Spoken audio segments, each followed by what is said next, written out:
But if I lay down and I play dead and I stay dead, baby, you'll get sick of being. Murshid, तुम्हारे सिर्फ फनवित YouTube channel Kashi रहे थी मुँह में टोपी लेके आता हूँ कि असां टोपी पाए आयासीं ऐं कल तव्हां व्लॉग ॾिठो हूंदो मुंहिंजो जंहिंमें हेयर कटिंग कराइण वियो हुउमि त उन में तव्हांखे मां ज़िक्र कयो त पाणी घणो मींहुं वसियो हुयो खेरप में इन करे पाणी असांजे हिन रोड रस्ते सां बीह रहियो हुयो कयूं हे पाणी वग़ैरह कढी छॾियऊं बसि हाणे गप आहे ये अलाह कंदो गप सुकी वेंदी जल्दी में वरी तव्हांखे मां क्लिप ॾेखारियां थो राति जेको इहो जनरेटर हयो हुयऊं पाणी कढियो हुयऊं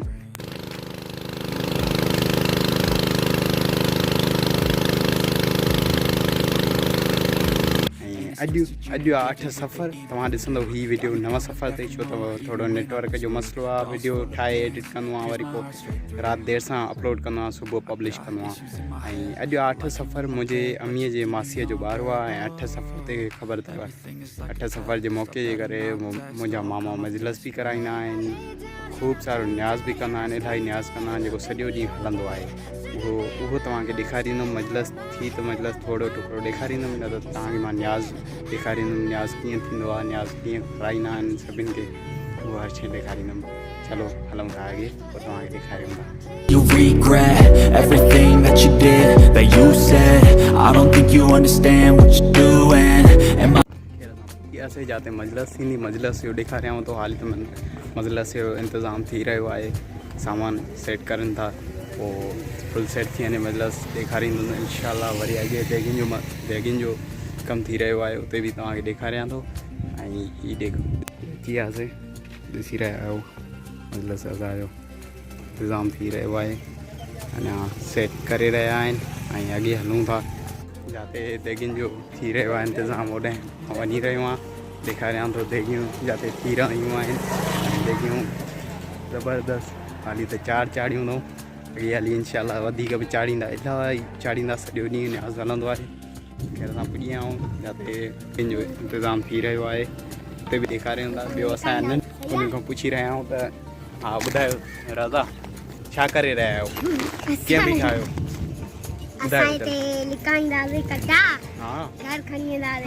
अल्लाह सभु मजलिसुनि लाइ था करायूं असां चांवर न्याज़ तव्हां वरी कटा चोरी कंदव छा था चवणु चाहियो कबीर हा छा ॿुधाए नी जीअं चईं पियो हा साईं असांजा नंढड़ा वॾड़ा चोर इहे ॾिठव तव्हांखे नंढड़ा असां ॾेखारियासीं हाणे वॾनि सां तारीफ़ करायूं ऐं वरी कुझु साम्हूं हीअ साईं लूणु विथ मसालो विथ साईं अदरक वग़ैरह विथ खटाण वॾे कम वारी ऐं विथ साईं छोला थींदा रहनि था छोला ऐं इहे असांजो चाचो एंड विथ पुफाट वॾो हे मुंहिंजो सोट भाउज़ाए साहिबु कंहिं महिल देगिन करण जे सिलसिले में लॻो पियो आहे छा करे रहिया आहियो इन्फॉर्म अरे यार इन्फॉर्म करे ब्रा अरे एॾी वीडियो थी इन्फॉर्म करे हेलो सम्झे न्याज़ मां हाणे मोटी आयोसीं हिन करे छो त घर वारनि काल कई चई सब्ज़ी न आहे सब्ज़ी वठण लाइ आया आहियूं सब्ज़ी इहे वठी आयो आहियां अंदरि खोल त अंदरि पोइ वरी इंशाल्लाह होॾे हली तव्हांखे न्याज़ बि ॾेखारियूं था न्याज़ केतिरो कयो अथऊं न्याज़ खाऊं था न्याज़ में मज़ो वठूं था चलो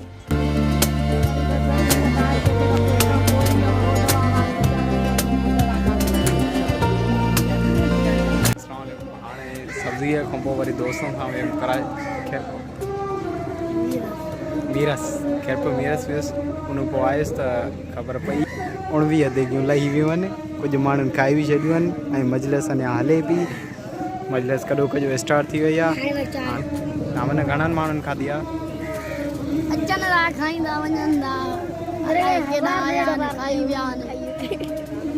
देगियूं घणियूं कयूं आहिनि 19 थी वियूं आहिनि बक़ाया 16 शाम थींदियूं शाम थींदियूं बाक़ी हाणे अलाह करे हिकु लहे त असीं खाऊं पोइ आख़िर में व्लॉग खे ख़तमु कयूं टाटा बाय बाय कयूं हाणे थी वञे त पोइ वरी खाऊं था गॾिजी खैर असां हाणे हिकु देग लाथी अथऊं जेका हाणे जेके माण्हू हिते वेठा आहिनि उन्हनि खे खाराईंदा तंहिंमें मां बि हाज़िर आहियां मां बि खाईंदुसि या हिकिड़ी देग लाथी अथऊं, 2 देगियूं जेके पहुती आहिनि उहे असांजे पाड़े में जेके जोगी रहंदा आहिनि, जोगी फ़क़ीर उन्हनि ॾे पुॼाईंदा। सो हिनमहिल इहे ई बाबा वारा मामा वारा सोची रहिया आहिनि त इहे कहिड़नि माण्हुनि खे ॾियूं जो जेके हलाइनि सही उते वञी। सो उहो ते थी वियो आहे। हाणे कारगे ते 2 रखंदा, उहे हाणे वारो सोट शाहिद हुसैन बूढ़ो साहब वञे थो, इहो हाणे उते पुॼाईंदो, वञी उते देगियूं ॾेई ईंदा, वरी इंशाअल्लाह तव्हां सां अॻे मिलूं था। Thank U. असां बि न्याज़ खाई छॾियो ऐं कुझु न्याज़ बचो त उहो वरी 2 देगियूं जेके बचियूं उन्हनि जी वीडियो क्लिप ठाही आहे जेका पाड़ेसरनि खे पुॼाईसीं असीं। ऐं कुझु देगियूं शखनि देगियूं ठहनि थियूं जंहिंजो हीउ मसालो पियो आहे ऐं अॻियां देगियूं थियनि थियूं मजलस लाइ थियूं थियनि, जेके आख़िरी मजलस ख़तमु थींदी वरी पोइ उन्हनि खे ॾिनो वेंदो। चङो, अगरि व्लॉग पसंदि आयो त लाइक कजो, शेयर कजो ऐं सब्सक्राइब कजो। थैंक यू, ख़ुदा हाफ़िज़।